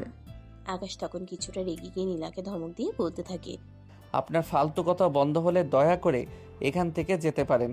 এখানে আমি আর আমার বন্ধুরা কাজ করছি, এখানে কোনো কাজ করছি না যে আপনি এসে অকাজের মধ্যে বাম হাত ঢুকিয়ে দিচ্ছেন। তুমি চাইলে আমি আমার ডান হাতে দিতে পারি, তাতেও আমার কোনো আপত্তি নেই। তোমাকে না দেখলে আমার বড্ড মন খারাপ লাগে। নীলা এসব কথা শুনে আকাশের ইচ্ছা হচ্ছিল যেন নিজের মাথা নিজেই ফাটিয়ে ফেলে। নীলা আর এসব কথা সে আর নিতে পারছিল না। সে অনেকটা রেগে গিয়ে নীলাকে বলতে থাকে, আপনি এখান থেকে যাবেন, তা না হলে কিন্তু আমি নিজের মাথা নিজেই কুড়োল দিয়ে বাড়ি মেরে ফাটিয়ে ফেলবো বলে দিলাম। আমার কিন্তু আপনার এসব ফাইজলামো মার্কার কথাবার্তা আর ভালো লাগছে না। এমনিতেই আজ আমার বোনের বিয়ে হয়ে যাবে, যে আমাদের ছেড়ে অনেক দূরে চলে যাবে, এটাই সহ্য করতে পারছি না। আর এখানে আপনি ফাইজলামো মার্কার কথাবার্তা শুরু করে দিয়েছেন। নীলা তখন বুঝতে পারে আসলেই তো একটা বোন সংসার ছেড়ে চলে যাওয়া একটা ছোট ভাইয়ের জন্য এটা খুবই বেদনাজনক। তাই সে আর কোনো কথা না বলে সেখান থেকে চলে যায়। আর এভাবেই তিশার বিয়ের কাজ সম্পন্ন হয়ে যায়। এর পরের দিন নীলা নিজের বাড়িতে চলে আসে। সে নিজের ইচ্ছে আসতে চায়নি। তার বাবা ড্রাইভারকে দিয়ে গাড়ি পাঠায় নীলাকে নিয়ে আসার জন্য। তাদের ফ্যামিলির একমাত্র সন্তান বাবা মায়ের ভালো লাগছিল না সন্তানকে এতদিন ধরে রাখতে। আর এদিকে নীলার মনে চাইছিল না বাড়িতে চলে আসতে। তাই তো সে বাড়িতে আসা মাত্রই ড্রয়িং রুমে দাঁড়িয়ে চিৎকার করে বলতে থাকে, কি ব্যাপার, কি সমস্যা তোমাদের? আমি তো কিছুই বুঝতে পারছি না। বান্ধবীর বাড়ি গেলাম বান্ধবীর বিয়ের দাওয়াতে, আর সেখানেও তোমরা আমাকে শান্তিতে থাকতে দিলে না। মা, তুই এভাবে কেন বলছিস? তুই আমাদের একমাত্র সন্তান, তোকে ছাড়া আমরা থাকতে পারি নাকি? তোর জন্য মনটা ভীষণ কাঁদছিল, তাই ড্রাইভারকে পাঠালাম তোকে নিয়ে আসার জন্য। তাছাড়া বিয়ে তো শেষ হয়ে গেছে, এখানে সেখানে থেকে লাভ কি? আমি তোমাদেরকে লাভ লসের হিসাব বোঝাতে পারবো না, কিন্তু আমি লাভ ছাড়া সেখানে পড়ে থাকিনি। যাই হোক, বাদ দাও। আব্বু, তোমাকে আমি একটা কথা বলতে চাই। নীলার বাবা তখন নীলার কথার কোনো উত্তর না দিয়ে চুপচাপ বসে থাকেন। এটা দেখে নীলা কিছুটা রেগে যায় আর বলতে থাকে। তখনই রান্নাঘর থেকে ড্রয়িং রুমে আস্তে আস্তে নীলার আম্মু একই কথা বলতে থাকে। কি ব্যাপার আব্বু, আমি তোমাকে কিছু বললাম, কিন্তু তুমি আমার কথার কোনো উত্তর না দিয়ে চুপচাপ বসে আছো কেন? তোমার কি আমার সঙ্গে কথা বলতে ভালো লাগে না নাকি? এভাবে কেন কথা বলছিস বলতো? তুই এই কয়দিনে দেখছি অনেক বেশি বদলে গিয়েছিস। তোর কি হয়েছে হঠাৎ করে বলতো শুনি।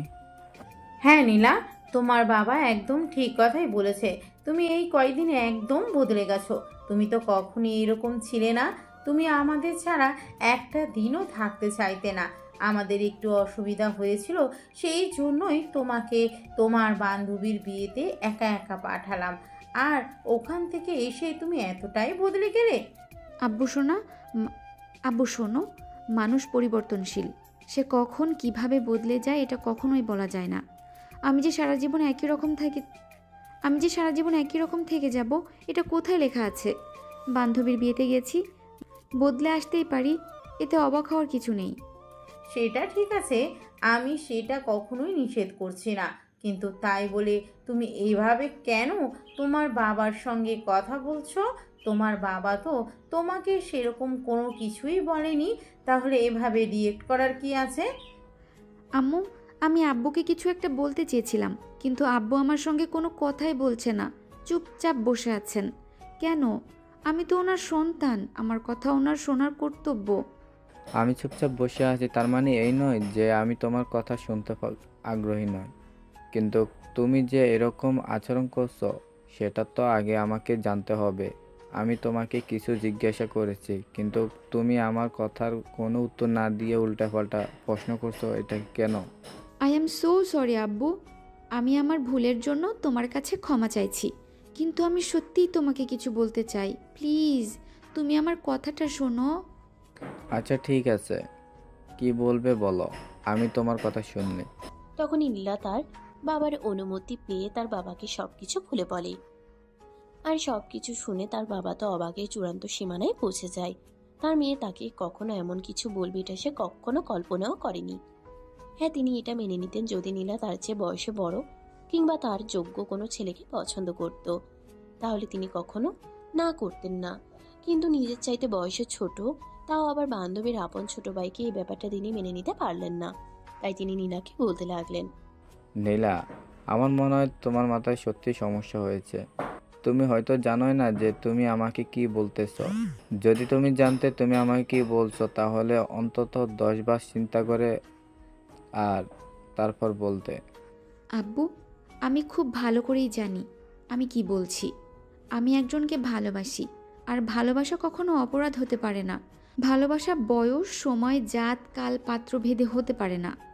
ভালোবাসা হলো দুটি মনের মিলন। একজন মানুষকে আরেকজনের ভালো লাগতেই পারে, একজন মানুষের আরেকজনকে ভালোবাসতেই পারে। আর ভালোবাসা জীবনে কখন আসে সেটা কেউ নিশ্চিত করে বলতে পারে না।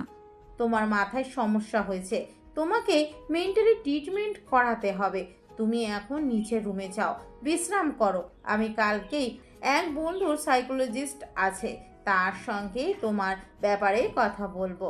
মায়ের এমন কথায় প্রচন্ড পরিমাণ রেগে যায় নীলা, আর তখনই চিৎকার দিয়ে বলতে থাকে, তোমরা কেন সবাই মনে মনে এটা ভাবছো যে আমি পাগল হয়ে গেছি? আমি পাগল হয়ে যাইনি, আমি সম্পূর্ণ ঠিক আছি। আমার মাথা সম্পূর্ণ ঠিক আছে, আমার মাথায় কোনো কিছুই হয়নি। যা বলছি সত্যি বলছি। আকাশকে আমার ভালো লেগেছে, আকাশকে আমি বিয়ে করতে চাই। আর যদি আকাশকে বিয়ে করতে না পারি তাহলে আমি আমার এই জীবন রাখবো না। নীলার এরকম ভয়ঙ্কর রূপ তার মা বাবা কোনোদিনও দেখেনি। তাই তার মা বাবা কিছুটা ভয় পেয়ে গেল। তাই তারা নীলাকে শান্ত করার জন্য বলতে লাগলো, প্লিজ মামুনি, তুমি তোমার মাথাটা ঠান্ডা করো, এভাবে উত্তেজিত হয়ে না। আমি বিষয়টা ভেবে দেখব। নীলা তখন আবারও চিৎকার দিয়ে তার বাবাকে বলতে থাকে, কি ভেবে দেখবে? আর কি ভেবে দেখবে? আমি ওইসব কিছু জানি না, জানতে চাইও না। আমার জানার কোনো প্রয়োজন নেই। তোমাকে যেটা বলেছি সেটাই করবে। আমি আকাশকে বিয়ে করব এবং আমার আকাশকেই লাগবে। তারপর আমি আর কিচ্ছু শুনতে চাই না। তোমাদেরকে আমি 1 সপ্তাহ সময় দিলাম। এই 1 সপ্তাহের মধ্যে যদি আমাকে আকাশের সঙ্গে বিয়ে করিয়ে না দিতে পারো তাহলে তোমরা আমাকে সারা জীবনের মতো হারাবে। এ বলে কাউকে আর কোনো কথা বলার সুযোগ না দিয়ে নীলা সেখান থেকে সোজা রাগে গজগজ করতে করতে নিজের রুমে চলে গেল। আর তখনই রুমের দরজাটা বন্ধ করে দিল। এদিকে নীলার মা বাবা দুজনেই মাথায় হাত দিয়ে সোফায় বসে পড়েন। মেয়ের হঠাৎ কি করে এমন কি হলো সেটাই তারা বুঝতে পারছেন না। তাই তারা মনে মনে ঠিক করলো তিশার সঙ্গে এ ব্যাপারে কথা বলবে। আসলে বিষয়টা কি হয়েছে সেটা তিশাই খুব ভালোভাবে বলতে পারবে। যেমন চিন্তা তেমনই কাজ। পরের দিন দুপুরবেলা নীলার আম্মু তিশার নাম্বারে ফোন দেয়। 2 বার রিং হতেই তিশা ফোনটা রিসিভ করে। আসসালামু আলাইকুম আন্টি, কী অবস্থা, কেমন আছেন? আর নীলার কি খবর? নীলা কেমন আছে? এই তো মা, আলহামদুলিল্লাহ ভালোই আছি। তোমার কি অবস্থা, তুমি কেমন আছো? আন্টি আলহামদুলিল্লাহ ভালোই আছি। আজকে আমাদের বাড়িতে যাব, নীলাকে বলবেন বিকেলে চলে আসতে। আচ্ছা ঠিক আছে, সে না হয় বলবো। তুমি কি রুমে একা আছো? তোমার সঙ্গে একটু কথা ছিল, আমি নীলার ব্যাপারে তোমার সঙ্গে একটু কথা বলতে চাই। হ্যাঁ আন্টি, আমি রুমে একাই আছি। কি বলবেন বলুন, আমি শুনছি। নীলার কি এখনও মাথায় সেই ভূত রয়ে গেছে নাকি? কথাটা শুনে নীলার আম্মু বুঝতে পারেন তিশা এই ব্যাপারে কিছু হয়তো জানে না। তাই তিনি বলতে থাকেন, তার মানে তুমিও এই ব্যাপারে জানো। এখন বলো আমি কি করতে পারি। আমি আপনাকে কি বলবো, আমি তো নিজেই সেটা ভেবে পাচ্ছি না। তাছাড়া আমি তো আরও ভেবেছিলাম আমি এ ব্যাপারে আপনার সঙ্গে কথা বলবো। নীলার আম্মু তখন খুব ভালোভাবেই বুঝতে পারেন তিশা নীলাকে বোঝানোর চেষ্টা করেছে, কিন্তু সে নীলাকে বোঝাতে পারেনি। তাই তিনি তিশাকে বলতে থাকেন, মা, এখন তুমি আমাকে বলে দাও আমি এই ঝামেলা থেকে কিভাবে মুক্তি পেতে পারি, কিভাবে আমি আমার মেয়েটাকে একটু বোঝাতে পারি, কিভাবে আমি আমার মেয়েটার মাথায় একটু হলেও সুবুদ্ধি এনে দিতে পারি। আমি নিজেই তো কোনো কিছু ভেবে পাচ্ছি না। যেখানে কিনা ভার্সিটিতে এত এত ছেলে থাকতে সে কোনো ছেলের উপর ক্রাশ খেলো না, এখন কিনা আমার ছোট ভাই যে কিনা তার থেকে বয়সে এতটাই ছোট, তার উপর সে ক্রাশ খেয়ে বসে আছে। দেখ তিশা, এখন তুমি একমাত্র ভরসা, যা করার তোমাকেই করতে হবে। আমি অন্য কোনো উপায় দেখতে পাচ্ছি না, কারণ তুমি একমাত্র মানুষের যে কিনা নীলার সঙ্গে একটু খোলাখুলিভাবে কথা বলতে পারো। তোমাদের বাড়ি থেকে আসার পর থেকে আমাদের কারো সঙ্গে সেভাবে কোনো কথা বলছেও না, কেমন যেন হয়ে গেছে। আমি কিছুই বুঝতে পারছি না কি হয়েছে মেয়েটার। আচ্ছা আন্টি, ঠিক আছে, আমি তো আজ আমাদের বাড়িতে যাব। তারপর না হয় আমি নীলার সঙ্গে কথা বলবো। তারপর দেখি আমি কি করতে পারি। তবে আমার মনে হচ্ছে না নীলা যেভাবে বিগড়ে গিয়েছে তাতে তার সঙ্গে কথা বলেও সেরকম কোনো লাভ হবে। এই বলে তিশা ফোনটা রেখে দেয় আর এদিকে বাবার বাড়িতে যাওয়ার জন্য তৈরি হতে থাকে। কিছুক্ষণ বাদে সে তার হাজবেন্ডকে নিয়ে তার বাবার বাড়িতে চলে আসে। তারপরেই সে নীলার সঙ্গে যোগাযোগ করার চেষ্টা করে। বাইরে একটা রেস্টুরেন্টে নীলার সঙ্গে দেখা করে আর নীলাকে বুঝিয়ে বলার চেষ্টা করে, কিন্তু নীলা তো তার কোনো কথাই শোনে না। তার কথা একটাই, তার আকাশকেই লাগবে, আকাশকে ছাড়া সে আর কোনো কিছুই চায় না। আকাশকে যদি সে না পায় তাহলে সে তার এই জীবন রাখবে না, প্রয়োজন হলে আত্মহত্যা করবে। তিশা ভেবে পায় না কি করলে সে নীলাকে বাসায় পাঠিয়ে দেয়। আর বাসায় এসে সঙ্গে সঙ্গে সে নীলার আম্মুকে কল করে আর সবকিছু খুলে বলে। সবকিছু শুনে নীলার আম্মু বলতে থাকে, হায় আল্লাহ, তুমি আমাকে রক্ষা করো। আমি সত্যিই বুঝতে পারছি না আমার মেয়েটার মাথায় কি এমন ভূত ঢুকেছে যার কারণে সে এরকম করছে। কেন তাকে কোনো কথা বলেও বোঝাতে পারছি না, কেন সে কারোর কোনো কথা শুনছে না। এখন কি হবে? এইটুকুন একটা ছেলের কাছে যদি মেয়েকে বিয়ে দিই তাহলে তো এলাকায় মুখ দেখাতে পারবো না। তার চাইতেও বড় কথা, আকাশ আর আমার ফ্যামিলি তো কখনোই বিয়ে মেনে নেবে না। সে যদি আকাশের সমবয়সী কিংবা আকাশের চাইতে একটু ছোট হতো তাহলে ফ্যামিলিকে মানানো যেত। তাছাড়া সব চাইতে বড় কথা হলো আকাশ একটা মেয়ের সঙ্গে রিলেশনে আছে। এখনই তো তাড়াতাড়ি প্রেম করার বয়স, মনে প্রেমের লাড্ডু ফুটেছে। সেটা তো আমি খুব ভালোভাবেই বুঝতে পারছি, কিন্তু এখন আমি কি করব সেটাই তো বুঝতে পারছি না। কি করে মেয়েকে সামলাবো, কি করে সংসার সামলাবো? এই বলতে বলতে তিনি ফোনটা কেটে দিলেন। তারপর দেখতে দেখতে 3 দিন সময় কেটে গেল। ইতিমধ্যে নীলা একবারের জন্য রুম থেকে বের হয়নি। তার মা বাবা অনেকবার তার সঙ্গে এই বলতে বলতে তিনি ফোনটা কেটে দিলেন। তারপর দেখতে দেখতে 3 দিন সময় কেটে গেল। ইতিমধ্যে নীলা একবারের জন্যও রুম থেকে বের হয়নি। তার মা বাবা অনেকবার তার সঙ্গে কথা বলার চেষ্টা করলেও সে একবারের জন্যও রুমের দরজাটা খুলে কারোর সঙ্গে কোনো কথাই বলেনি। খাওয়া দাওয়া তো অনেক দূরের কথা। তার মা বাবাকে অনেক রিকোয়েস্ট করে খাওয়া দাওয়া করার জন্য তারা আকাশ এবং তার ফ্যামিলির সঙ্গে কথা বলার চেষ্টা করবে, কিন্তু নীলা সবাইকে একটা কথা পরিষ্কারভাবে জানিয়ে দিয়েছে, যতক্ষণ পর্যন্ত নীলার ফ্যামিলি আকাশের ফ্যামিলি এবং আকাশের সঙ্গে কথা না বলবে, যতক্ষণ পর্যন্ত আকাশ তাকে বিয়ে করতে রাজি না হবে, ততক্ষণ পর্যন্ত সে এক গ্লাস পানি পর্যন্ত স্পর্শ করবে না। নীলার মা বাবা একদম নিরুপায় হয়ে পড়ে। তারা চোখের সামনে সর্ষে ফুল দেখতে পান, কিভাবে মেয়েকে পেরাবেন সেটাই ভেবে পান না। একমাত্র মেয়ে বলে কথা, মেয়ের জীবনটা এভাবে তারা নষ্ট করে দিতে পারেন না। তাই তারা দুজনে মিলে চিন্তা করতে থাকেন যেভাবেই হোক মেয়েকে একটু বোঝানোর চেষ্টা করতে হবে আর মেয়েকে এই পথ থেকে ফিরিয়ে আনতে হবে, কিন্তু কিভাবে কি হবে। কি গো, কোনো কথা বলছো না কেন? আমি তো কিছুই ভেবে পাচ্ছি না কিভাবে কি করবো। মেয়েটা নিজেকে তিলে তিলে শেষ করে দিচ্ছে, এসব কিছু সহ্য করতে পারছি না। তুমি আমাকে কেন বলছো? আমারও তো সেই একই অবস্থা। তোমারও যেমন একমাত্র সন্তান, আমারও তেমনি একমাত্র সন্তান। তুমি যদি কিছু ভেবে না পাও তাহলে আমি কি করে কিছু ভেবে পারতে পারি সেটাই আমাকে বলো। এভাবে চুপ করে বসে থাকলে তো চলবে না, আমাদেরকেও কিছু করতে হবে। কি করব এখন সেটাই বলো। আর কি করার বাকি আছে?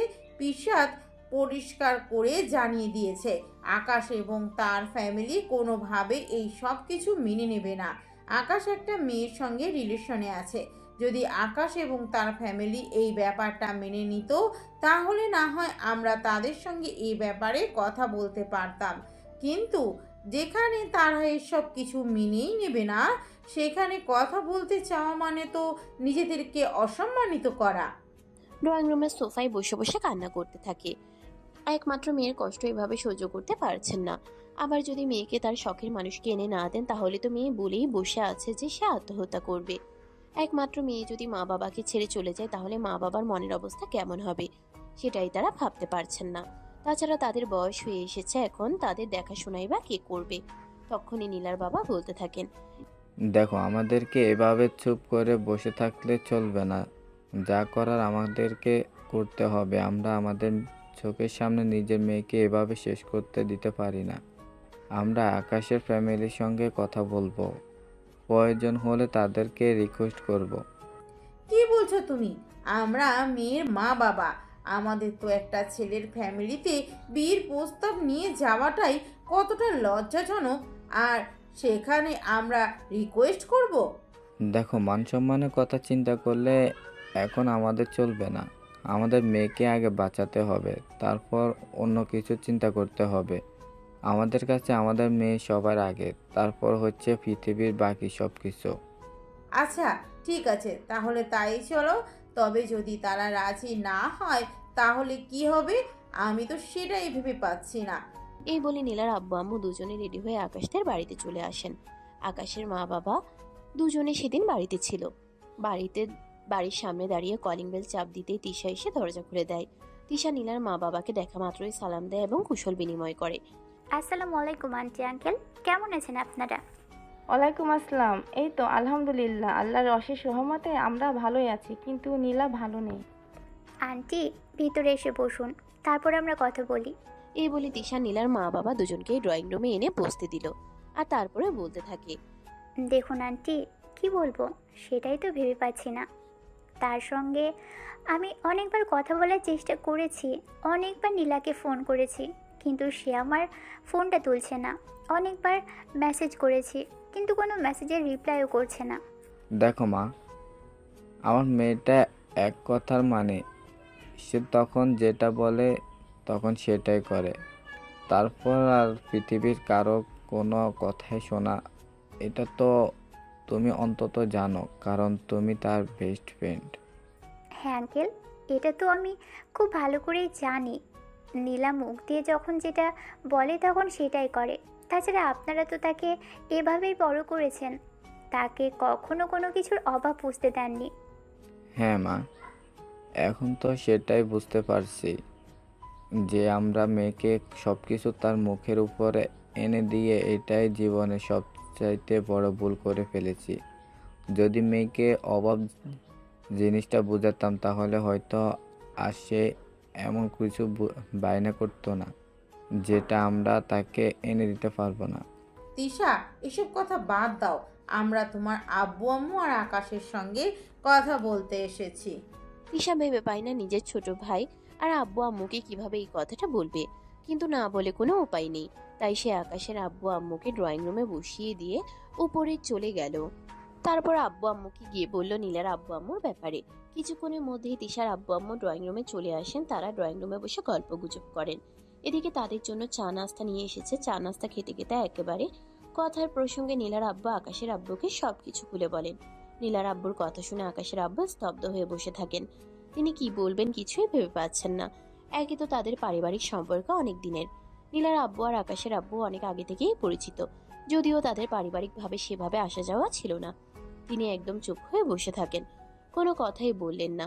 তখনই নীলার আব্বু ওনার হাত দুটো ধরে ফেলেন আর বলতে থাকেন, দেখুন ভাইজান, আমি আপনার হাত দুটো ধরে রিকোয়েস্ট করে বলছি, প্লিজ আপনি আমাকে ফিরিয়ে দিবেন না। আমার মেয়েটার জীবন মরণের কথা। জানি আমি ভুল করেছি, মেয়েকে সব কিছু পায়ে দিয়ে আমার মেয়েকে অভাব জিনিসটা বোঝানো উচিত ছিল, কিন্তু এখন কি করব বলেন? একমাত্র মেয়ে বলে কথা, তার এসব কষ্ট আমি আর সহ্য করতে পারছি না। প্লিজ আপনি কিছু একটা করুন।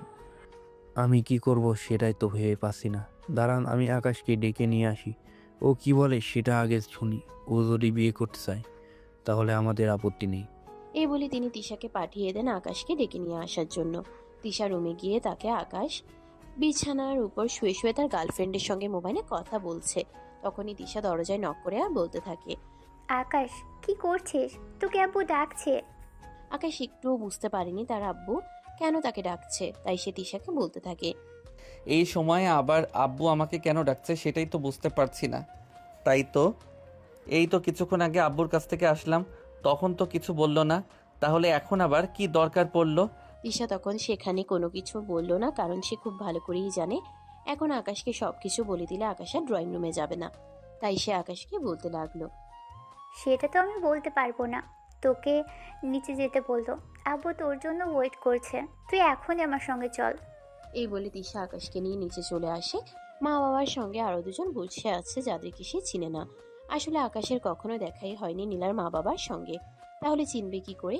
আকাশের বাবা তখন আকাশকে বসতে বলে ওনার পাশে, আর তারপর বলতে থাকেন। আকাশের বাবা যখন আকাশকে সবকিছু খুলে বলেন, আর এই কথা শুনে আকাশ লাফ দিয়ে সোফা থেকে উঠে দাঁড়ায়, আর তারপর বলতে থাকে, দেখো, তোমাকে এখানে ডেকে নিয়ে আসার পিছনে একটা কারণ আছে, তুমি নিশ্চয়ই সেটা জানো।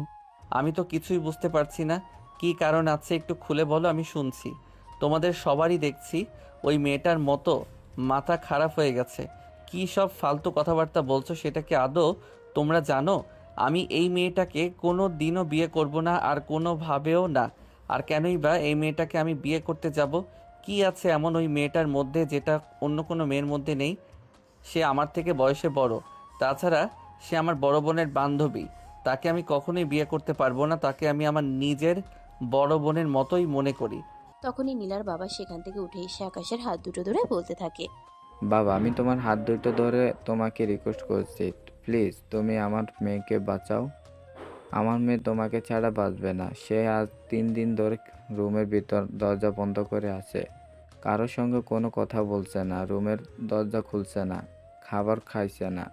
প্লিজ তোমাকে আমার রিকোয়েস্ট করে বলছে, তুমি আমাদের মেয়েকে বাঁচাও। তখনই আকাশের বাবাও আকাশকে অনেক অনুনয় বিনয় করে বলতে থাকেন আকাশ যেন নীলাকে বিয়ে করতে রাজি হয়ে যায়। আকাশ বুঝতেই পারছে না সবাই কেন তাকে এভাবে নীলাকে বিয়ে করার জন্য এত রিকোয়েস্ট করছে, যেখানে মেয়েটা তার চাইতে বয়সে বড়, তার উপর আবার তার বড় বোনের বান্ধবী। মুহূর্তের মধ্যে ফ্যামিলির সবাই আকাশকে অনুরোধ করতে শুরু করে দেন। তারা সবাই নীলার ভাড়া করা লোকজন, এভাবেই সবাই কান্নাকাটি করে আকাশকে অনুরোধ করতে থাকে, কিন্তু আকাশ কোনোভাবেই নীলাকে বিয়ে করতে রাজি হয় না। এক পর্যায়ে তো আকাশের আব্বু আকাশকে বলেই ফেলে, দেখো, আমরা এতগুলো মানুষ তোমাকে রিজেক্ট করছি বলে কি তুমি নিজেকে খুব বড় কিছু মনে করছো? তুমি যদি এরকমটাই কিছু মনে করে থাকো তাহলে আমি তোমাকে পরিষ্কার জানিয়ে দিচ্ছি, তুমি নীলাকে বিয়ে করবে। এটাই আমার শেষ সিদ্ধান্ত। আমার সামনে একজন বাবা তার সন্তানকে হারাবে, এটা আমি কখনো মেনে নিতে পারবো না, কারণ আমিও একজন বাবা। বাবা, তুমি এসব কি কথা বলছো? আমি কিভাবে এই মেয়েটাকে বিয়ে করতে পারি? তুমি প্লিজ একটু ঠান্ডা মাথায় চিন্তা করো, আর তারপর সিদ্ধান্ত নাও। আমি কোনো কথা শুনতে চাই না, আমার সিদ্ধান্ত আমি তোমাকে জানিয়ে দিয়েছি। এখন তুমি কি করবে সেটা তোমার ব্যক্তিগত ব্যাপার, তবে আমি তোমাকে পরিষ্কার জানিয়ে দিচ্ছি, তুমি যদি নীলাকে বিয়ে না করো তাহলে কিন্তু আমার চাইতে খারাপ কেউ হবে না, আর এই বাড়িতে তোমার কোনো জায়গা হবে না। আমার সমস্ত সম্পত্তি আমি তিশার নামে লিখে দেব, তুমি কিন্তু আমার সম্পত্তির কানাকড়িও পাবে না। তোমাদের দেখছি সবার মাথা খারাপ হয়ে গেছে। এই মেয়েটাকে তোমাদের কি জাদু করেছে নাকি, যে সবাই এরকম মেয়েটার হয়ে কথা বলছো? তোমার যদি এমনটা মনে হয়ে থাকে নীলা আমাদেরকে জাদু করেছে, তাহলে তাই তাদের, আমার কিছু যায় আসে না। কিন্তু আমার কথা আমি পরিষ্কারভাবে তোমাকে জানিয়ে দিয়েছি, তোমার নীলাকে বিয়ে করতে হবে, এবং আগামী 2 দিনের মধ্যে তুমি নিজেকে প্রিপারেশন করো, আর আমরা বিয়ের প্রস্তুতি নিচ্ছি। এই বলে তিনি নীলার বাবাকে আশ্বস্ত করে বাড়িতে পাঠিয়ে দিলেন। এদিকে নীলার বাবা বাড়িতে সেই নীলাকে এই খবরটা দেন। নীলা এই খবরটা শুনে অনেক বেশি খুশি হয়, তার আনন্দ যেন ধরে না। তারপর 2 দিন পরেই তার আকাশের সঙ্গে বিয়েটা হয়ে গেল। আর তারপর যা হলো তা তো আপনারা দেখতেই পেলেন। সকালবেলা ঘুম থেকে উঠে নীলা দেখতে পেল আকাশ এখনো চোখ মেলাই রয়েছে। তাই নীলা আকাশকে বলতে লাগলো, আরে এত বেলা হয়ে গেল, তুমি এখন আমাকে ডেকে দাওনি কেন? গরুর মতো পড়ে পড়ে ঘুমাচ্ছেন, তাহলে আমি আপনাকে ডাকতে যাব কেন? আপনি তো আমার ঘুমের 12টা বাজিয়ে দিয়েছেন। আপনাকে এত করে বললাম আমার বুকের উপর থেকে নেমে ঘুমান, কিন্তু আপনি তো আমার কোনো কথাই শুনলেন না। আরে জামাই, এভাবে কেন কথা বলছো? তোমার বুকে ঘুমানোর জন্যই তো তোমাকে বিয়ে করেছি। তাহলে তোমাকে রেখে একা একা কেন ঘুমাবো সেটা বলো আমাকে। যাই হোক, বাদ দাও সেসব কথা। এখন চলো ফ্রেশ হয়ে আসি। আজ তো আবার আমাদের বউ ভাতের অনুষ্ঠান হবে। কিছুক্ষণ পরেই আবার লোকজন আসা শুরু করে দিবে। এই বলে নীলা আলমারি থেকে নিজের শাড়ি বের করে ওয়াশরুমে ঢুকে গেল। ফ্রেশ হয়ে এসে দেখে আকাশ ঘুমিয়ে পড়েছে। এটা দেখে নীলা কিছুটা রেগে গেল আর ড্রেসিং টেবিলের উপরে রাখা পানির গ্লাসটা আকাশের মুখের উপরে ঢেলে দিল। আকাশ দরবর করে উঠে বসলো আর নীলাকে বলতে লাগলো, এটা কোন ধরনের ফাইজলামো? আপনি এটা কেন করলেন আমার সাথে? তোমাকে আমি সেই কখন থেকে বলেছি ফ্রেশ হয়ে আসার জন্য, কিন্তু তুমি এখনও শুয়ে আছো। তোমার সাহস দেখে আমি অবাক না হয়ে পারছি না। আমার খুব ঘুম পাচ্ছে, তাই আমি বিছানায় শুয়ে শুয়ে ঘুমাচ্ছি। এখানে আপনার তো কোনো সমস্যা হওয়ার কোনো কথাই নেই। আপনি চুপচাপ এখান থেকে চলে যান। আমাকে আর বিরক্ত করবেন না। আপনার বিরক্ত আমি আর সহ্য করতে পারছি না। ও তাই নাকি? তাহলে চলো আরেক রাউন্ড খেলি, তোমাকে একটু মজা দিই, তাহলেই সহ্য করতে পারবে। কথাটা বলতে দেরি হলো না বলে বিছানা থেকে লাফ দিয়ে আকাশকে ওয়াশরুমে ঢুকে যেতে দেরি হলো না। এদিকে আকাশের এমন কর্মকাণ্ড দেখে নীলা তো হেসেই কুটি কুটি হচ্ছে। আকাশ ওয়াশরুম থেকে বের হয় 20 মিনিট পর। তারপর নাস্তা করতে চলে যায় ডাইনিং টেবিলে। এরপর দেখতে দেখতে চলে গেল 6 মাস। আজ সকালবেলা নাস্তার টেবিলে বসতেই হঠাৎ করে নীলার কেমন যেন বমি বমি লাগছিল। তাই সে সেখান থেকে উঠে গিয়ে বেসিনে গিয়ে বমি করলো। তারপর আর নাস্তা না করেই রুমে চলে গেল। বিছানায় গিয়ে শুয়ে রইল। আকাশ নাস্তা শেষ করে রুমে আসে। নীলার জন্য নাস্তার প্লেট হাতে করে নিয়ে চলে আসে। নীলা বিছানায় শুয়ে আছে, তার মুখটা কেমন যেন ফ্যাকাশে দেখাচ্ছে। আকাশ নীলার পাশে বসে, তারপর তার মাথায় হাত বুলাতে বুলাতে বলতে থাকে, কি হয়েছে তোমার? এভাবে নাস্তার টেবিল থেকে উঠে চলে আসলে কেন? শরীর খারাপ লাগছে? শরীরটা তো একটু খারাপ লাগছে, তবে তোমার জন্য একটা গুড নিউজ আছে। কথাটা বলেই লজ্জায় লাল হয়ে নিজের 2 হাত দিয়ে নিজের মুখটা ঢেকে নেওয়ার বৃথা চেষ্টা করতে থাকে নীলা। তখনই আকাশ তার মুখের উপর থেকে তার হাত দুটো সরিয়ে দিয়ে বলতে থাকে, কি ব্যাপার, কি হয়েছে? আমি তো কিছুই বুঝতে পারছি না। তুমি লজ্জা পাচ্ছ কেন? আর কি গুড নিউজ আছে বলো না আমাকে। তুমি বাবা হতে চলেছ আর আমি মা। এই বলে আবারও যেই না মুখ লুকায় নীলা। কথাটা শুনতে আকাশ খুশিতে লাফ দিয়ে উঠে বলতে থাকে, আরে এত বড় একটা খুশির খবর, সেটা তুমি আমাকে আরো আগে জানালে না কেন? তুমি তো আমাকে মেনেই নিতে চাইছিলে না। সেখানে আমাদের একটা পুচকুশোন আসছে, সেটাকে তুমি কিভাবে মেনে নিতে? আরে এটা তুমি কোনো কথা বললে? এই বয়সে বাবা হতে চলেছি, এর চাইতে আনন্দের ব্যাপার কিছু হতে পারে? মানছি আমি তোমাকে প্রথমে মেনে নিতে পারিনি, কিন্তু এখন তো তোমার সঙ্গে আমার খুবই ভালো একটা সম্পর্ক, তাই না? হ্যাঁ, কিন্তু তারপরেও আমি ভয় পাচ্ছিলাম এটা শোনার পর তোমার রিয়াকশন কেমন হবে এটা ভেবে। তোমাকে অসহ্য লাগতে লাগতে অবহেলা করতে করতে কখন যে ভালোবেসে ফেলেছি সেটা আমি বুঝতে পারিনি প্রিয়তমা। এই মুহূর্তে তুমি আমার চোখের শ্রেষ্ঠ রমণী। আমার কাছে এই মুহূর্তে তুমি আমার সমস্ত পৃথিবী। অনেক ভালোবেসে ফেলেছি তোমায়। ও তাই বুঝি? এত ভালোবাসা কোথা থেকে আসে শুনি? এখান থেকে। এই বলে নিজের বক্ষ দেশে ইশারা করে নীলাকে দেখায়। আর তখনই নীলা আকাশের বুকের মাঝে মুখ লুকায়। আকাশ নীলাকে শক্ত করে জড়িয়ে ধরে তার কানের কাছে মুখ নিয়ে বলতে থাকে, আমি সত্যি অনেক আনন্দিত প্রিয়তমা। আজ তুমি আমাকে এত বড় একটা খুশির খবর এনে দিয়েছো। আজ নিজেকে সত্যি খুব ভাগ্যবান মনে হচ্ছে যে তোমার মতো নারীকে নিজের জীবন সঙ্গী হিসেবে পেয়েছি। আমি তোমাকে বিয়ে করে ঠকে যাইনি, বরঞ্চ আমার জীবন সার্থক হয়েছে। খুব ভালোবাসি আমার মনের মহারানী। তোমাকে সারা জীবন এভাবেই ভালোবেসে যেতে চাই। এই বলে নীলাকে শক্ত করে নিজের বুকের সঙ্গে জড়িয়ে ধরে আর তার কপালে ভালোবাসার আলিঙ্গন করতে থাকে।